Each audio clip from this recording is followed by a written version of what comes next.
Halo semuanya, selamat datang kembali di AZ Movie. Bagi kalian yang pertama kali di channel ini, seperti biasa jangan lupa kalian tekan tombol subscribe dan bel notifikasinya agar kalian terus mendapatkan updatean terbaru seputar alur cerita film di channel ini. Ngomongin soal film seperti biasa, Mimin udah menyiapkan sebuah film yang akan Mimin ceritakan alurnya ke kalian, yaitu dengan judul Frostbite yang dirilis pada 2 tahun silam, yaitu 2019.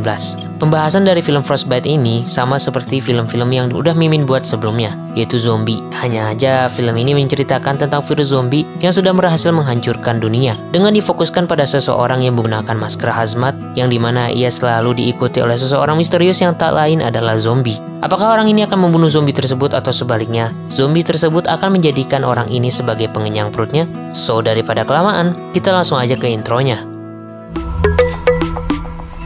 Audio Jungle. Film ini dibuka ketika salju sudah menyelimuti permukaan negara Amerika Serikat. Dan kala itu juga seluruh penjuru dunia sudah terkontaminasi oleh virus zombie. Lalu seorang remaja yang menggunakan masker hazmat sedang menuju ke suatu tempat.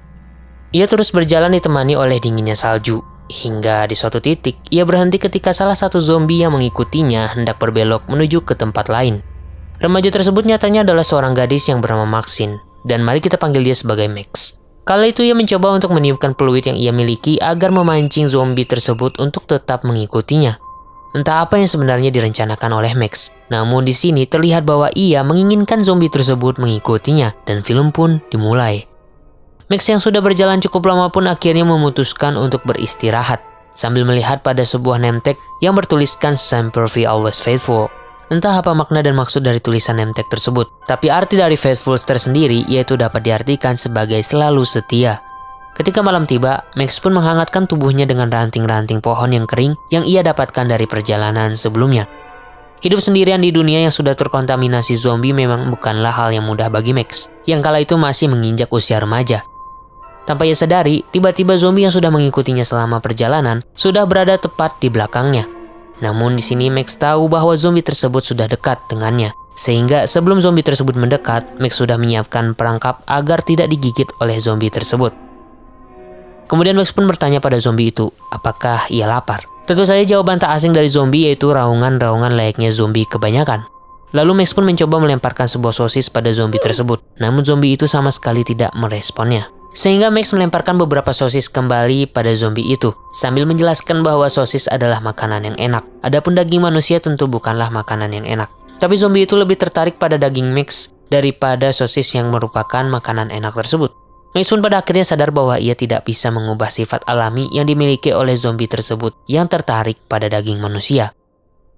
Keesokan harinya terdapat seseorang yang juga menggunakan masker hazmat, namun sepertinya orang ini merupakan seorang penjaga di wilayah itu, karena ia membawa senjata laras panjang.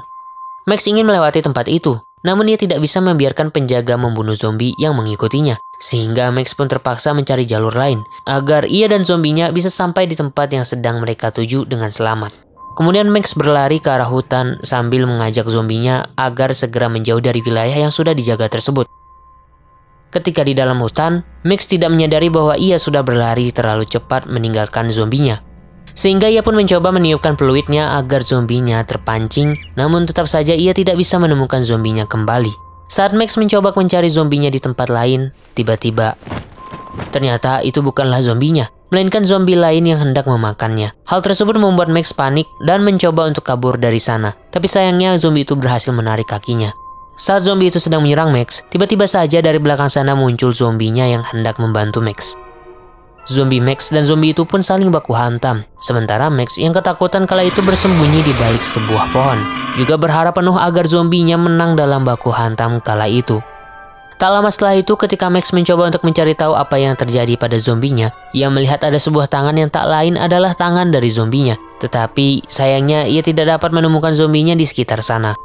Max pun kemudian mengambil tangan itu dan memasukkannya ke dalam tas. Lalu ia berlari mencari zombinya sambil meniupkan peluit miliknya, berharap zombinya mendengar suara peluit itu dan menghampiri Max. Tapi ia sedikit pun tidak mendapati tanda-tanda dari zombinya hingga sampailah Max di hamparan padang rumput yang berada di luar hutan. Ia mendengar suara aneh dari berbalik rerumputan itu. Max pun mencoba mendatangi asal suara itu dan ternyata itu adalah suara dari zombinya. Yang kala itu ia sedang asik memakan jeroan dari tubuh seseorang yang tak lain adalah seorang penjaga dari wilayah tersebut. Max pun kemudian meniup peluitnya dengan harapan zombinya mau kembali mengikutinya. Namun kelihatannya zombinya marah usai pertarungan ia melawan zombie lainnya. Demi melindungi Max, terlebih zombinya kehilangan lengan untuk melindungi Max. Melihat hal itu, Max merasa kecewa akhirnya membuang tangan zombinya sambil berjalan menjauh dari tempat itu. Memang sedih rasanya ketika Max meninggalkan zombinya karena selama ia berjalan hanya zombinya lah satu-satunya teman yang selalu mengikuti Max kemanapun ia pergi. Bahkan zombinya juga telah menyelamatkan Max dari serangan zombie lainnya. Saat di tengah perjalanan, Max menyadari bahwa name tag yang selalu menempel di tasnya tiba-tiba saja terjatuh. Ia lalu kembali untuk mengambil name tag itu, dan saat Max melihat tulisan yang ada di name tag itu kembali, Max teringat kembali dengan zombinya yang selama ini selalu menemani dirinya. Lalu Max pun memutuskan untuk kembali menemukan zombinya. Ia melukai tangannya sendiri dengan harapan zombinya mau mengikuti Max lagi. Karena Max sangat sedih jika zombinya tidak ada di sampingnya. Tampaknya usaha Max kali ini berhasil dan zombinya pun kembali mengikuti Max untuk kedua kalinya. Mereka berdua melakukan perjalanan yang sangat panjang melewati hutan dan padang rumput. Hingga akhirnya mereka sampai di sebuah kota, yang mana kota itu merupakan tempat tinggal dari Max sebelum wabah zombie menyebar ke seluruh dunia. Max selalu memancing zombinya agar ia masuk ke dalam rumahnya. Namun saat zombinya sudah berada di dalam sana, Max bergegas lari keluar dan mengunci pintunya. Terlihat di wajah zombinya bahwa ia sedang kebingungan mengapa Max mengurungnya di dalam rumah tersebut. Lalu saat Max meniup fluidnya, tiba-tiba muncul dua zombie dari dalam rumah yang tak lain adalah ayah dan juga ibu dari Max. Kemudian ketika zombie-zombie itu saling menatap satu sama lain, di sini mereka tidak berniat untuk bertarung seperti yang dilakukan oleh zombie sebelumnya. Mereka justru terlihat seperti sedang mengenalkan diri mereka masing-masing. Lalu zombinya pun menatap ke arah Max menandakan bahwa ia sangat terima kasih karena telah dipertemukan dengan dua zombie alias orang tuanya tersebut. Max pun tersenyum bahagia saat ia tahu bahwa zombinya dapat berteman akrab dengan keluarganya. Lalu Max mengambil sebuah foto dan memberikan sebuah tanda pada foto itu. Ternyata zombie yang selama ini kita kenal sebagai teman perjalanan Max merupakan salah satu anggota keluarga dari Max. Max sudah berusaha sekuat tenaga untuk mengumpulkan seluruh anggota keluarganya agar ia bisa merayakan Natal bersama mereka semua meski mereka sudah berubah menjadi zombie.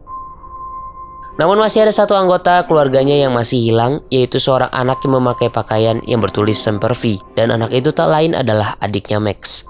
Lalu Max segera mengambil barang-barang miliknya dan ia pun melanjutkan perjalanan untuk mencari adiknya yang masih hilang. Max pun berharap agar ia dapat menemukan keberadaan adiknya sebelum Natal tiba, sehingga mereka bisa merayakan hari Natal bersama-sama dan film pun the end. So begitulah cerita dari film Frostbite. Film zombie yang unik menurut Mimin karena emang jarang banget ada film zombie yang menyimpan makna kekeluargaan seperti film ini. Jadi kalau menurut kalian gimana guys? Seru atau enggak film ini? Kalau seru jangan lupa kalian tekan tombol subscribe dan like-nya. So see you guys di next video.